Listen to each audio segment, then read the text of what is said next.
আসসালামু আলাইকুম প্রিয় দর্শক, আমি ডাক্তার মোহাম্মদ আবু তাহের। তো আপনাদেরকে একটা গুরুত্বপূর্ণ যে দেখাচ্ছি সেটা হলো রসুন। তো প্রিয় দর্শক, একটি মাত্র রসুনের কোয়া হার্টের ধমনী ব্লক দূর করার জন্য যথেষ্ট। তো এই জন্য আপনাদের কাছে দেখাবো কি পদ্ধতি অবলম্বন করে আমরা এই ঘরোয়াভাবে এই রসুনের রেসিপিটাকে আমরা প্রতিদিন সেবন করতে পারি। তো প্রিয় দর্শক, এই জন্য আপনারা আমাদের এই ভিডিওটা শেষ পর্যন্ত দেখবেন এবং অবশ্যই আমাদের চ্যানেলকে সাবস্ক্রাইব করবেন। প্রিয় দর্শক, আমাদের হার্টের যে ধমনীতে যে চর্বি জমে অন্যতম কারণ আমাদের খাদ্যাভ্যাসের অনিয়মিত, অর্থাৎ আমরা যখন অতিমাত্রায় কার্বোহাইড্রেট জাতীয় খাবার খাই, মিষ্টি জাতীয় খাবার খাই, বিভিন্ন process food, ultra process food, fast food, বিভিন্ন ড্রিঙ্কস খাই, তাছাড়া আমাদের লাইফস্টাইলের ভিতরে অনিয়ন্ত্রণ, অর্থাৎ আমাদের ঘুম 7 থেকে 8 ঘন্টা ঘুমানোর কথা, সেখানে আমাদের ঘুম কম হয়। আবার দিনে জাগনা থাকার কথা, দিনে ঘুমায়, রাত্রেবেলা ঘুমানোর কথা, আমরা রাত্রে জাগনা থাকি। অর্থাৎ এই যে আমাদের অনিয়মিত জীবনযাত্রা, আমাদের স্ট্রেস, অতিরিক্ত মানসিক চাপ এবং শারীরিক পরিশ্রম কম করার কারণে আমাদের শরীরে বিভিন্ন রকম ফ্যাট ডিপোজিট হয়। বিশেষ করে আমাদের হার্টের যে আর্টারিতে যে ফ্যাট ডিপোজিট হয়, যেটাকে আমরা বলি অ্যাথেরোস্ক্লেরোসিস, বা এক কথা আমরা বলি হার্টের ব্লক হওয়া। তো প্রিয় দর্শক, আজকে আপনাদেরকে দেখাবো কিভাবে হার্টের ব্লকটা হয় এবং কিভাবে সহজে আমরা ঘরোয়া পদ্ধতিতে আমরা হার্টের ব্লককে দূর করতে পারি। প্রিয় দর্শক, হার্টের ধমনী যে ব্লক হয় তার ভিতরে যদি 25 থেকে 49% ব্লক হয়, সেটাকে আমরা বলি মাইল্ড ব্লক বা হালকা ধরনের ব্লক।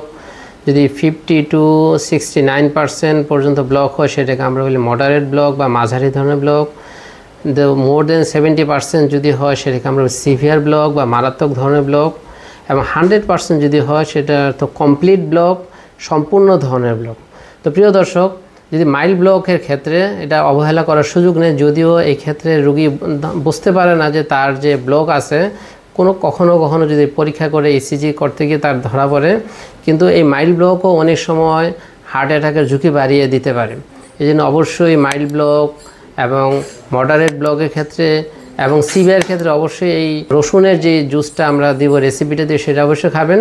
তবে মাইল্ডের ক্ষেত্রে শুধুমাত্র এই ওষুধ এবং লাইফস্টাইল খাদ্যাভ্যাস পরিবর্তনের ক্ষেত্রেই এটা যথেষ্ট হয়ে যাবে।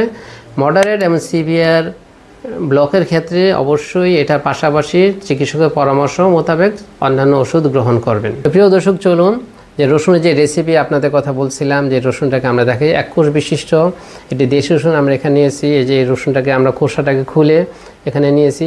এই রসুনের এলিসিন মূল উপাদান যে এলিসিন আছে, এই এলিসিনটা হলো মাইক্রোবিয়াল, অনেক জীবাণু বিরোধী কাজ করে। বিশেষত আমাদের হার্টের ব্লককে দূর করে, আমাদের ব্যাড কোলেস্টেরলকে দূর করে, হার্টকে স্ট্রং রাখে, হার্টকে ভালো রাখে, হার্ট অ্যাটাকের ঝুঁকি থেকে আমাদের মুক্ত করে।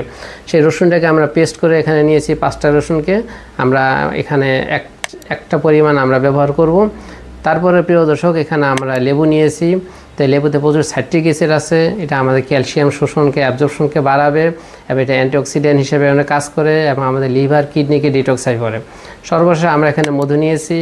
মধুটা হলো অ্যান্টিঅক্সিডেন্ট এবং প্রচুর পরিমাণে এখানে মিনারেলস আছে, যেটা আমাদের শরীরের সেলকে ভালো রাখে, আমাদের শরীরের ঘাটতিগুলোকে পূরণ করে। তো প্রিয় দর্শক, এখন দেখাচ্ছি কীভাবে আমরা রেসিপিটা তৈরি করব। তো এই যে আমরা এখানে 5টা রসুনের কোয়া নিয়েছি, এখান থেকে আমরা একটা পরিমাণ রসুনের নিয়ে নিলাম 1 কাপ পানির ভিতর। তারপরে প্রিয় দর্শক, আমরা এখানে কিছু লেবুর রস নিব অল্প পরিমাণ।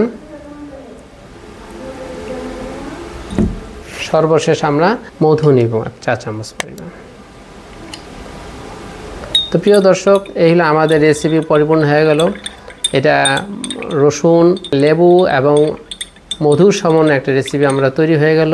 এটাকে আমরা খাবো প্রিয় দর্শক, সকালবেলা আমরা খালি পেটে খাবো। প্রতিদিন আমরা সকালবেলা নাস্তার কমসে কম 30 মিনিট পূর্বে এটাকে আমরা খাবো, রেগুলার খাবো।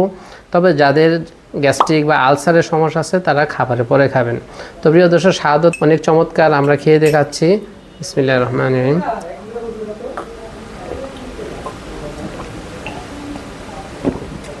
তো প্রিয় দর্শক, আপনারা অবশ্যই এটাকে খাবেন। যারা সুস্থ আছেন, যাদের হার্টের কোনো সমস্যা মনে করেন না, তারা এটা খেতে পারেন। কারণ আমাদের যে খাদ্যাভ্যাস, আমরা যে খাবারগুলো খাই, এখানে প্রচুর পরিমাণ আমাদের সমস্যার কারণে আমাদের হার্টের ব্লক হতেই পারে। সেই জন্য আমরা অবশ্যই এটাকে আমরা সুস্থ মানুষও খেতে পারবো এবং যাদের তো ব্লগ আছে তারা অবশ্যই খাবেন। তো প্রিয় দর্শক, আজকে এই পর্যন্তই। ধন্যবাদ।